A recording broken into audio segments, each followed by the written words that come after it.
Hi, welcome to அதரை star YouTube channel. இன்றைக்கி நம்ம சந்தையில் ஒரு பொருள் வாங்கினோம். இந்த மிளகாய் சைஸு ரொம்ப சின்னது தான், ஆனால் காரம் ரொம்ப அதிகமாக இருக்குது.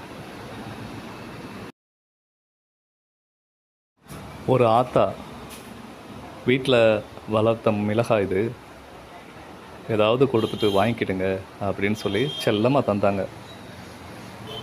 நம்மளும் ஒரு சிறிய தொகையை கொடுத்துட்டு இந்த மிளகாயை வாங்கி வந்தோம்.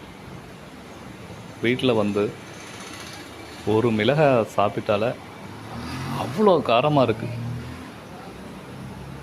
நீங்களும் என்ஜாய் பண்ணுங்கள். நம்ம சேனல் பிடிச்சிருந்தா லைக் பண்ணுங்கள், ஷேர் பண்ணுங்கள், மறக்காமல் கமெண்ட்